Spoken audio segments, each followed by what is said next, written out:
ಏನಾಯ್ತು ಗೊತ್ತಾ, ನಾನ್ ಟ್ರಿಪ್ ಅಲ್ಲಿ ಇದ್ದಾಗ ನೀವಿಬ್ರು ಸತ್ತೋಗ್ಬಿಟ್ರಿ ಕನ್ಸಲ್ಲೇ. ಒಳ್ಳೆ ಫೀಲ್, ಟಾಪರ್ ಫೀಲ್ ಅಲ್ಲಿ ಎದ್ದಿ ಹೋಗ್ತಾ ಇದೀನಿ, ಶಿಟ್ ಪಾಸ್ ಮಾಡ್ಬಿಟ್ಟು ನನ್ನ ಅಲ್ಲೇ ಕೂರ್ಸ್ಕೊಂಡ್ಬಿಟ್ರು. ಅಷ್ಟ್ ಮುಂದೆ ಅಷ್ಟ್ ಅಜೀಬ್ ಆಗಿರಲ್ಲ, ಅಷ್ಟ್ ಅಜೀಬ್. ಸರ್ ಇನ್ನೊಂದ್ಸತಿ ಬಿಟ್ಬಿಡಿ ಸರ್, ನಾನು ಇನ್ನೊಂದ್ಸತಿ ಸರ್ ಸಾರಿ ಸರ್ ಸರ್. ಏನಕ್ಕೋ ಸಲ್ಮಾನ್ ಇಷ್ಟೊತ್ತು ಕರೆದಿದ್ಯಾ? ಬಟ್ಲರ್ ಇವತ್ತು ಫೋನ್ ಮಾಡ್ಬಿಟ್ಟು ಏನೋ ಸಡನ್ ಆಗಿ ನಮ್ಮ ಮೇಲೆ ಬಾ ಅಲ್ಲಿ ಗಾಡಿ ಐತೆ, ಹಂಗೆ ಹೋಗ್ತಾ ಹೋಗ್ತಾ ಮಾತಾಡ್ಕೊಂಡು ಹೋಗೋಣ. ಏನೋ ಸಡನ್ ಆಗಿ ನನ್ನ ಮೇಲೆ ಪ್ರೀತಿ ಬಂದ್ಬಿಡಂಗೆ, ಬಾರೋ ನಿನ್ನ ಮೀಟ್ ಆಗ್ಬೇಕು, ಎಷ್ಟೊಂದ್ ದಿನ ಆಯ್ತು, 7 ದಿನ ಆಯ್ತು ಅಲ್ಲ. ಎಷ್ಟು ದಿನ ಆಯ್ತು, ನನ್ ಮಗ ಇಂದ ಬ್ಲಾಗೇ ಮಾಡಕ್ ಆಗ್ತಾ ಇಲ್ಲ. ಟ್ರಿಪ್ಪು ಅಂತ ಏನ್ ತಿರ್ಗಾಡ್ತಾವ. ಟ್ರಿಪ್ ಅಂತ ಹೇಳ್ತಾ ಇದ್ದಲ್ಲ, ಅದೇ ಮೊನ್ನೆ ನನ್ ಕರೆದ್ನಲ್ಲ ಲಾಗ್ ಮಾಡೋಣ ಬಾರೋ ಅಂತ ಹೇಳಿದಾಗ ಟ್ರಿಪ್ ಅಂತ ಹೇಳೋನಲ್ಲ, ಎಲ್ಲೋ ಕೊಡೈಕನ್ನಲ್ಲೋ ಎಲ್ಲೋ ಹೋಗೋನಲ್ಲ. ಇವಾಗ ನನಗೆ ಫೋನ್ ಮಾಡ್ಬಿಟ್ಟು ಬಾರೋ ನೋಡ್ಬೇಕು ಅಂತ. ನಾನು ಏನಪ್ಪ ಇಷ್ಟು ಪ್ರೀತಿ ನಮ್ಮ ಮೇಲೆ ಅಂತ ಅಂದು ಅದಕ್ಕೆ ನೀನ್ ಫೋನ್ ಮಾಡಿದೆ. ಗಾಡಿ ಬಂದಿದ್ದೀ ಆಂಟೋನಿ ಮನೆ ಹತ್ರ, ನೋಡೋಣ ಏನ್ ಸೈಲೆಂಟ್ ಆಗಿ ಹೋಗ್ಬಿಟ್ಟು ನೋಡೋಣ.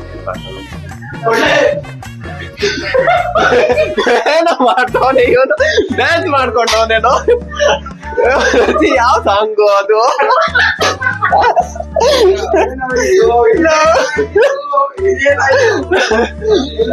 ಏನೇನು ಮೊಟ್ಟೆ ಹೊಡ್ಸ್ಕೊಂಡು ಡ್ಯಾನ್ಸ್ ಮಾಡ್ತಾನೆ.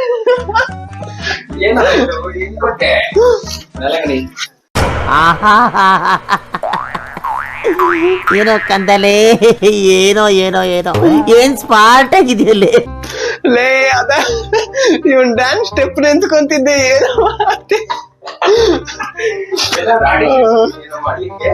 ಏನಾಯ್ತು ಗೊತ್ತಾ, ನಾನ್ ಟ್ರಿಪ್ ಅಲ್ಲಿ ಇದ್ದಾಗ ನೀವಿಬ್ರು ಸತ್ತೋಗ್ಬಿಟ್ರಿ ಕನ್ಸಲ್ಲೇ. ಇವ್ನ ಯಾವನ ಸೆಡೆ ನನ್ ಮಗ, ಗೊತ್ತಾಯ್ತಾ? ಅದಕ್ಕೆ ಬದುಕಿದೀರಾ ಇಲ್ಲೋ ಅಂತ ಒಂದ್ಸತಿ ಕೇಳನಪ್ಪ. ಹೋಗೋಣ, ಟೀ ಕುಡಿಯಕ್ ಹೋಗೋಣ. ಎಷ್ಟೋ ದಿವಸ ಆಯ್ತು. ದಿನ ಆಯ್ತು ನಿಮ್ಮಿಂದ ಹಾಗೆ ಮಾಡಕ್ಕಾಗಿಲ್ಲ. ನನ್ ಮಗ ಸ್ವಲ್ಪ ಡೆಡಿಕೇಶನ್ ಇಲ್ಲ, ಕನ್ಸಿಸ್ಟೆನ್ಸಿ ಇಲ್ಲ. ಒಂದ್ ನಿಮಿಷ ನಾನು ಇಂಟ್ರೊಡಕ್ಷನ್ ಕೊಡ್ತೀನಿ. ಲ್ಯಾಪ್ಟಾಪ್ ಇಲ್ಲ, ಚಾರ್ಜರ್ ಇಲ್ಲ. ಇವನು ಇರೋ ಒಂದ್ ನಿಮಿಷ ಇವನಿಗೆ ಅಣ್ಣಗೆ ಡಾಕ್ಯುಮೆಂಟಲ್ ಕಲ್ಸು ಅಂತ ಹೇಳಿದೆ. ಡಾಕ್ಯುಮೆಂಟಲ್ ಕಲ್ಸಕ್ಕೆ 2 ದಿನ ಆಯ್ತು, ಇವಾಗ 3ನೇ ದಿನಕ್ಕೆ ಇನ್ನ ಕಲ್ಸಿಲ್ಲ ಇವನು. ಮಾಡ್ಬೇಡ, ಅಲ್ಲಿ ಬಂದ್ಬಿಡ್ತಿತ್ತು, ಅಲ್ಲೇ ಸ್ಟಾಪ್ ಮಾಡ್ಬಿಟ್ಟೆ. ಹೋಗೋಣ. ನಾನ್ ಬರಕ್ ಮುಂಚೆನೆ ನನ್ ಮಕ್ಳು ಸ್ಟಾರ್ಟ್ ಮಾಡ್ಬಿಟ್ಟವ್ರೆ. ಆದ್ರೆ ಸ್ಪಾಟ್ ಚೆನ್ನಾಗಿದೆ, ಹೊಸ ಸ್ಪಾಟು. ಏನ್ ಹೆಸರು, ಮಾಲ್ಗುಡ್ಡಿ ಕಪ್ಪೆ. ಯಾವ ಕನ್ನಡನ ಇದು? ಯಾವ ಕನ್ನಡನೋ ಗೊತ್ತಿಲ್ಲ, ನಮ್ ಕಡೆ ಅಂತೂ ಕೆಟ್ಟದಾಗ ಸೌಂಡ್ ಆಗುತ್ತೆ. ಕಾಪಿ ಕಟ್ಟೆ, ಛೇ ಐ ಆಮ್ ಬ್ಯಾಡ್. ನೀನ್ ಕರಿಯಕ್ ಅಂತಿಲ್ಲ ಅಂತಾನೆ ಇಲ್ಲ. ಯಾರು ಇದು? ಆಂಟೋನಿ ಎಲ್ಲೋ? ಆಂಟೋನಿ ಇದೇನಾ ಇದು? ಸಾರಿ ಬಟ್ಲರ್. ಫೈನಲ್ ಆಗಿ ಒಂದ್ ಜಾಗ ಸಿಕ್ತು. ಹೆಂಗೆ ಅಂದ್ರೆ ಅಲ್ಲಿ ಟೀ ಕುಡಿದ್ರಿ, ಅಲ್ಲಿ ಟೀ ಕುಡಿದ್ಬಿಟ್ಟು ಪಕ್ಕದಲ್ಲೇ ಪಾರ್ಕ್ ಇತ್ತಲ್ಲ ಅಂತ ಹೇಳ್ಬಿಟ್ಟು ಪಾರ್ಕಲ್ಲಿ ಬಂದು ಕುತ್ಕೊಂಡ್ರಿ, ಓಕೆನಾ? ಆಮೇಲೆ ಏನಾಯ್ತಂದ್ರೆ ಗೇಟ್ ನಾನು ಮುಚ್ಚಿದಿರ ಬಂದ್ಬಿಟ್ಟೆ. ಗೇಟ್ ಮುಚ್ಚಿದ್ ಬಂದಿದ್ದೆ. ಅವ್ನಿಗೆ ತಾತಪ್ಪ ಇದೇನು ಚೌಟಿನ ಹಂಗೆ ತೆಗ್ದ್ಬಿಟ್ಟು ಬರ್ತೀಯಾ ಅಂತ ಹೇಳ್ಬಿಟ್ಟ. ನನಗೆ ರೇಗೋಯ್ತು. ನಾನ್ ಅನ್ಕೊಂಡು ಏನಕ್ಕೋ ಅಂತ ಹೇಳ್ಬಿಟ್ಟೆ. ದೊಡ್ಡವರು ಮರ್ಯಾದೆ ಅಂತ ಕೊಡ್ಬೇಕು. ಅವ್ರು ಒಂದ್ಸತಿ ಹೇಳಿದ್ರು ಹೋಗ್ಬಿಟ್ಟು ಮುಚ್ಬಿಟ್ ಬಾ ಅಂತ. ನಾನ್ ಮುಚ್ಬಿಟ್ ಬಂದೆ. ಅಲ್ಲಿಂದ ಸುಮ್ನೆ ಕಿರಿಕಾಗ ಇದು ಬಂದು ಸ್ಕ್ರಿಪ್ಟೆಡ್. ಆಕ್ಚುಲಿ ಅವನು ಮುಚ್ಚು ಅಂದಿದೆ, ಬಟ್ ಆಯ್ತಾತ ಆಯ್ತು ಸರಿ ಹೋಗ್ತೀನಿ ಅಂದಿದ್ದು. ಇದು ನಾಳೆ ನಾನು ಕಾಲೇಜ್ ಹೋಗ್ತಾ ಇದೀನಿ. ನಾಳೆ ದಿನಕರನ್ನ ನೋಡಕ್ ಹೋಗ್ಬೇಕು. TC ಸೈನ್ ಇಸ್ಕೊಬೇಕು. ಒಂದ್ಸತಿ ನ್ಯಾಪ್ಕ ಇದ್ಯಾ ಮಾಡಿದ್ದ ಅಂತ ನೀನ್ ಎಕ್ಸಾಂಪಲ್ ನಲ್ಲಿ ಏನ್ ಮಾಡಿದ್ದ?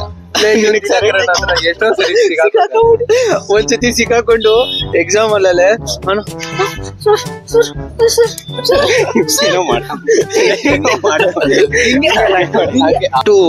ಬೇಗ ಎಕ್ಸಾಮ್ ಬಡ್ಬಿಟ್ಟು ಒಳ್ಳೆ ಫೀಲ್, ಟಾಪರ್ ಫೀಲ್ ಅಲ್ಲಿ ಎದ್ದಿ ಹೋಗ್ತಾ ಇದೀನಿ. ಶಿಟ್ ಪಾಸ್ ಮಾಡ್ಬಿಟ್ಟು ನನ್ನ ಅಲ್ಲೇ ಕೂರ್ಸ್ಕೊಂಡ್ಬಿಟ್ರು. ಆಮೇಲೆ ಬಿಟ್ಟೇ ಇಲ್ಲ. ನಾನು ಎಕ್ಸ್ಪೀರಿಯನ್ಸ್ ನಾನು ಅವ್ನ ಪಕ್ಕ ಇದ್ದೆ, ಯಾಕಂದ್ರೆ ಇಬ್ರು ಒಂದೇ ಡೆಸ್ಕ್ ಅಲ್ಲಿ ಎಕ್ಸಾಮ್ ಬರೀತಿದ್ದು. ನನ್ನ ಕಟ್ಬಿಟ್ಟ, ನಾನ್ ಪಾಸೇ ಮಾಡಿಲ್ಲ ಸರ್. ಅವ್ನು ಹೇಳ್ಬಿಟ್ಟ, ಇರೋ ನಾನ್ ಹೇಳ್ತೀನಿ ನೋಡ, ಇಟ್ಕೊಳ್ಳ ನಾನು ಹೇಳ್ತೀನಿ ನೋಡ ಹೆಂಗ್ ಮಾಡ್ದೆ ಗೊತ್ತಾ. ನಾವ್ ಹಿಂಗ್ ಹೋಗಿದ್ದೀರಾ ಸರ್ ಹತ್ರ,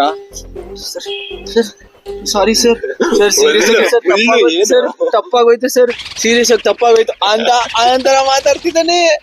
ನನಗೆ ನಗು ಅಂದ್ರೆ ನಗು. ಇಡೀ ಕ್ಲಾಸ್ ಮುಂದೆ ಅಷ್ಟ್ ಅಜೀಬ್ ಆಗಿರಲ್ಲ, ಅಷ್ಟ್ ಅಜೀಬ್. ಸರ್ ಇನ್ನೊಂದ್ಸತಿ ಬಿಟ್ಬಿಡಿ ಸರ್, ನಾನು ಇನ್ನೊಂದ್ಸತಿ ಮಾಡೋಣ ಅಂತ ಹೇಳ್ತಿದ್ದಾನೆ. ಅದು ಕೈಯೆಲ್ಲ ಮುಗಿದಿದ್ದಾನೆ. ಅಲ್ಲಿ ಕಾಮಿಡಿ ವಿಷಯ ಏನು ಅಂದ್ರೆ, ಇವನು ಅವ್ನ್ಗೆ ಹೇಳ್ತಾವನೆ ಇನ್ನೊಬ್ಬನಿಗೆ, ನೋ ಮ್ಯಾಮ್ಗೆ ನಂದು ಅಂತ ಹೇಳ್ಬೇಡ ಅಂತ.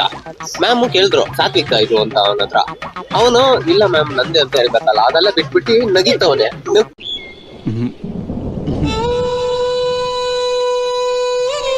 ಆಮೇಲೆ ಹೋಗ್ಬಿಟ್ಟು ಇವ್ನು ಕೇಳಿದ್ರೆ, ಲೇ ನೀನು ನಾನ್ ನಿನ್ಗೆ ಚಿಟ್ ಪಾಸ್ ಮಾಡಿದೆ, ನೀನ್ ಬರೀ ಅಂತ ಚಿಟ್ ಪಾಸ್ ಮಾಡಿದ್ರೆ ನೀನ್ ನನ್ ಮೇಲೆ ಹಾಕೊಟ್ಬಿಟ್ಟಲ್ಲ ಅಂದ್ರೆ, ನೋ ಮ್ಯಾಮ್ ಹೆಂಗಿದ್ರು ಗೊತ್ತಾಗ್ಬಿಟ್ಟಿತ್ತು, ಬಿಟ್ಟಾಕು ಅಂತ ಹೇಳ್ತಾವನೆ. ಹೆಂಗ್ ಹೇಳ್ದ ಅಂದ್ರೆ, ಅವ್ನ್ ಸಿಕ್ಕಾಕೊಂಡ, ಅವನ್ ಪ್ರಕಾರ ಅವ್ನ್ ಸಿಕ್ಕಾಕೊಂಡ್ರೆ ನಾನು ಸಿಕ್ಕಾಕೊಂಡ್ಬಿಟ್ಟೆ ಅವನಿಗೆ. ಒಳ್ಳೆ ನನಗೆ ಅವಾಗಿಂದ ನಾನು ನಿಯತ್ತಾಗಿ ಎಕ್ಸಾಮ್ ಬರೀತಾ ಇದೀನಿ, ನಿಯತ್ತಾಗಿ ಪಾಸ್ ಆಗಿ. ಬಟ್ ಇದು ಸುಳ್ಳು. ಇನ್ನ ಒಂದ್ ಸ್ಟೋರಿ ಇದೆಲ್ಲ ಇದಾದ್ಮೇಲೆನೋ ಕೇಳಿ. ಬಟ್ ಆದ್ರೆ ನಮ್ 7 ಜನ ಗ್ಯಾಂಗ್ ಇದ್ರು. ಅದೇ ನೀವ್ ನೋಡಿದ್ರಲ್ಲ ನಮ್ ಜೊತೆ ನೇತ್ರಾವತಿಗೆ ಯಾರ್ಯಾರು ಬಂದಿದ್ರು ಅಂತ. ಅವ್ರು 7 ಜನ ಇದ್ರು. ಅದ್ರಲ್ಲೇ ಒಬ್ಬ ಯುವರಾಜ್ ಅಂತ ಮಾತ್ರ ಒಬ್ಬ ಮಿಸ್ ಆಗಿದ್ದ, ಮಿಕ್ಕಿದ್ ಎಲ್ಲಾರು ಬಂದಿದ್ರು. ಬಟ್ ನಾವು ಇಡೀ ಗ್ಯಾಂಗ್ ಅವರು ಬಂದು ಯಾವ ಎಕ್ಸಾಮ್ ಕೂಡ ಎಲ್ಲಾ ಎಕ್ಸಾಮ್ ಕೂಡ ಪಾಸ್ ಮಾಡ್ಕೊಂಡ್ ಬರ್ತಿದ್ರಿ, ಒಂದ್ ಎಕ್ಸಾಮ್ ಕೂಡ ಫೇಲ್ ಆಗ್ತೀರಾ. ಆಮೇಲೆ ಲಾಸ್ಟ್ ಅಲ್ಲಿ ಒಂದು ಸೈಕ್ ಆಗೋಯ್ತು 5th ಸೆಮ್ ಅಲ್ಲೇ. ಇನ್ನೇನು ನಾವ್ ಹಿಂಗ್ ಬರೋವಾಗ ನಾವು ಏನ್ ಗೊತ್ತಾ ಮಾಡ್ತಿದ್ರಿ, ಇವಾಗ ಫೈನಲ್ ಎಕ್ಸಾಮ್ ಇರ್ತಿತ್ತು. ಫೈನಲ್ ಎಕ್ಸಾಮ್ ಇದ್ದಾಗ ನಾವೇನ್ ಮಾಡ್ತಿದ್ರಿ, ಬೆಳಿಗ್ಗೆ 7 ಗಂಟೆಗೆ ಹೋಗ್ತಿದ್ರಿ. ಬೆಳಿಗ್ಗೆ 7 ಗಂಟೆಗೆ ಹೋಗಿ ನಾವ್ ಅಲ್ಲಿ ಟೀಚರ್ಸ್ ಕ್ವಶನ್ ಪೇಪರ್ಸ್ ಎಲ್ಲ ಹಾಕಿರ್ತಾರಲ್ಲ, ಆ ಕ್ವಶನ್ ಪೇಪರ್ ನ ಎತ್ಬಿಟ್ಟು ಅದನ್ನ ಫೋಟೋ ಹಿಡ್ಕೊಂಡು ಜೆರಾಕ್ಸ್ ಅಂಗಡಿ ಹತ್ರ ಹೋಗ್ಬಿಟ್ಟು ಸೇಮ್ ಅದೇ ತರ ಮಾಡ್ಕೊಂಡು ನಾವು ಅದೇ ತರ ಮಾಡ್ಬಿಟ್ಟು ಒಂದು ಪಿನ್ನ ಈ ಪ್ಯಾಕೆಟ್ ಇದೆಲ್ಲ ಹೇಳ್ತಿರೋದು ಅರ್ಥನೇ ಆಗ್ತಿರಲ್ಲ. ಅದು ಪಿನ್ನ ಬಂದು ಇವ್ರೆ 2 ಕ್ವಶನ್ ಓದ್ಕೊಂಡು ಅದನ್ನೇ ಎತ್ಕೊಂಡು ಹೋಗ್ಬಿಡ್ತಾರೆ. ನಾವೇನ್ ಮಾಡ್ತಿದ್ದೆ ಅಂದ್ರೆ, ಅಲ್ಲಿ ಕ್ವಶನ್ ಪೇಪರ್ ಇತ್ತು, ನಮಗ್ ಗೊತ್ತಿತ್ತು ಯಾವ ಸೀಕ್ವೆನ್ಸ್ ಅಲ್ಲಿ ಬೀಳ್ತಿತ್ತು ಅಂತ. ಅದೇ ಕ್ವಶನ್ ನಾವು ಪ್ರಿಪೇರ್ ಮಾಡ್ಕೊಂಡು ಆ 2 ಓದ್ಕೊಂಡು ಹೋಗಿ ಕ್ವಶನ್ ಪೇಪರ್ ಚೇಂಜ್ ಮಾಡ್ಬಿಟ್ಟು ಎಷ್ಟು 5 ಸೆಮ್ 4 ಸೆಮ್ ಮಾಡ್ಕೊಂಡ್ ಬಂದ್ರಿ. ಆದ್ರೆ ಇದೆಲ್ಲ ಒಂದೇ ಒಂದು ಹುಡುಗಿ ಮ್ಯಾಟರ್ ಅಲ್ಲಿ ಅಲ್ಲ ನನ್ ಮಗ ಗೈಸುನು ಒಂದು ಹುಡುಗಿಗೆ ಹೋಗ್ಬಿಟ್ಟು ಈ ತರ ಹೇಳ್ಕೊಟ್ಬಿಟ್ಟು ಅವ್ನ ಪ್ಲಾನು, ಅವಳು ಇದಾಗ್ಬಿಟ್ಲಂತೆ. ಅಂದ್ರೆ ಫುಲ್ ಇಂಪ್ರೆಸ್ ಮಾಡ್ಬಿಡೋಣ, ಹೋಗ್ಬಿಟ್ಟು ಹೇಳ್ಬಿಟ್ಟು ಅವ್ನು ಈ ತರ ಮಾಡ್ಬೋದು. ಸಿಂಪಲ್ ಆಗಿ ಹೇಳ್ತೀನಿ ನೋಡು, ಅವ್ರು ಎಂತ ಇದು ಅಂದ್ರೆ ನೀವು ನೋಡಿ ಅವ್ರ ತಲೆ ಹೆಂಗ್ ಇರ್ಬೋದು ಅಂತ. ಅವ್ರಿಗೊಂದ್ ಚೂರು ತಲೆನೇ ಇಲ್ಲ. ಕ್ವಶನ್ ಪೇಪರ್ ಸೀಕ್ವೆನ್ಸ್ 1 2 ಹಾಕಿಲ್ಲ. ಕ್ವಶನ್ ಪೇಪರ್ ಇದು ಬರುತ್ತಲ್ಲ, ಫಾಂಟ್ ಕೂಡ ಚೇಂಜ್ ಮಾಡಿಲ್ಲ. ಫಾಂಟ್ ಬಂದು ಫುಲ್ ಫಾಂಟ್ ಹಾಕೊಂಡು ಏನೇನೋ ಹಾಕೊಂಡ್ ಬಂದ್ಬಿಟ್ಟವ್ರೆ, ಅದನ್ನ ಚೇಂಜ್ ಮಾಡಿಕೋರೆ. ನಾನು ದಾಚೆ ಹೋಗ್ಬಿಟ್ಟಿದ್ದೀನಿ ಮ್ಯಾಮ್, ನನ್ ಫೋನ್ ಮಾಡಿ ಕರೀತಾರೆ. ಸಾತ್ವಿಕ್ ಬಾಯಿಲಿ ಏನಾಯ್ತು ಮ್ಯಾಮ್ ಅಂತ ಕೇಳಿದ್ರೆ, ನಿನ್ ರಿಜಿಸ್ಟರ್ ನಂಬರ್ ಏನೋ ರಾಂಗ್ ಮಾಡಿದ್ಯಾ ಬಾ ಅಂತ ನನ್ನ ನಾವಿಬ್ರು ಫಸ್ಟ್ ಎದ್ದೋಗ್ಬಿಟ್ರಿ. ನಾನು ಸಾತ್ವಿಕೆ ಫಸ್ಟ್ ಎದ್ದೋಗ್ಬಿಡ್ರಿ. ನಮ್ನ ಹೆಂಗನ ಮಾಡಿ ಟೀಚರ್ಸ್ ಕರ್ಸ್ಕೊಬೇಕಲ್ಲ ಅಲ್ಲಿ. ಸೊ ಅದಕ್ಕೋಸ್ಕರ ಮೆಸೇಜ್ ಹಾಕಿರೋ, ನೀವು ಅಟೆಂಡೆನ್ಸ್ ಬರ್ದಿಲ್ಲ, ನೀವು ಅಲ್ಲಿ ಸೈನ್ ಹಾಕಿಲ್ಲ, ಬನ್ನಿ ಅಂತ. ಮ್ಯಾಮ್ ಫುಲ್ ತಲೆ ಓಡಿಸಿ ನಮ್ನ ಕರ್ಸ್ಕೊಂಡ್ರು. ನಾವ್ ಬಂದ್ರಿ, ನಮ್ದು ರೆಪ್ಯುಟೇಷನ್ ಎಲ್ಲ ಹಾಳಾಗೋಯ್ತು. ಬಟ್ ಅವ್ರಿಂದ ಆಕ್ಚುಲಿ ಅವ್ರು ಸಿಕ್ಕಾಕೊಂಡ್ರು, ಫಾಂಟ್ ಇಲ್ದಿರಾ ಏನು ಮಾಡಿಲ್ವಲ್ಲ, ಅದರಿಂದ ಅವ್ರು ಸಿಕ್ಕಾಕೊಂಡ್ರು. ಆಮೇಲೆ ಏನ್ ಮಾಡಿದ್ರು, ಮ್ಯಾಮ್ ಡೌಟ್ ಬಂದ್ಬಿಟ್ಟು ಎಲ್ಲಾರ್ಗು ಪೇಪರ್ ಚೆಕ್ ಮಾಡಿದ್ರು. ಪಿನ್ನು ಸ್ವಲ್ಪ ಉಲ್ಟಾ ಪಲ್ಟಾ ಎಲ್ಲ ಹಾಕಿರ್ತಾರಲ್ಲ, ಕಿತ್ಬಿಟ್ಟು ಹಾಕ್ಬೇಕಾದ್ರೆ ಅದರಿಂದ ಗೊತ್ತಾಗ್ಬಿಡ್ತು. ಎಲ್ಲಾರು ಸಿಕ್ಕಾಕೊಂಡ್ರಿ. ಈ ಕಾಣು ನನ್ ಮಗ ತಪ್ಸ್ಕೊಂಡ್ಬಿಟ್ಟ. ನಾನ್ ಸೆಕೆಂಡ್ ಬ್ಯಾಚ್ ಅಲ್ಲಿ ಇದೆ, ತಪ್ಸ್ಕೊಂಡ್ಬಿಟ್ಟ. ನಾನು ಮತ್ತೆ ಸಲ್ಮಾನ್ ನಾವು 3 ಜನ ಕಂಪ್ಲೀಟ್ ಆಗೋದ್ರಿ. ನಾವು 6 ಸೆಮ್ ಅಲ್ಲಿ ತಿರ್ಗಾ ಕೂಡ ಸ್ಕ್ಯಾಮ್ ಮಾಡಿದ್ವಿ. ಕ್ಲಾಪ್ಸ್ ಹೊಡ್ರಿ, ಸುಮ್ಮನೆ ಕೂತಿರಲ್ಲ. ಬಟ್ ಅದೇ ಸ್ಕ್ಯಾಮ್ ಮಾಡಿದಾಗ ಹುಡುಗಿ ಶೋಕಿದಿಲ್ಲ. ನೀವು ಯಾರ್ಯಾರೆಲ್ಲ MCA ಓದ್ತಾ ಇದ್ದೀರಾ, BCA ಓದ್ತಾ ಇದ್ದೀರಾ, ಆ ಸ್ಕ್ಯಾಮ್ ನ ನಾನು ನೆಕ್ಸ್ಟ್ ವಿಡಿಯೋದಲ್ಲಿ ನಿಮಗೆ ಹೇಳ್ಕೊಡ್ತೀನಿ.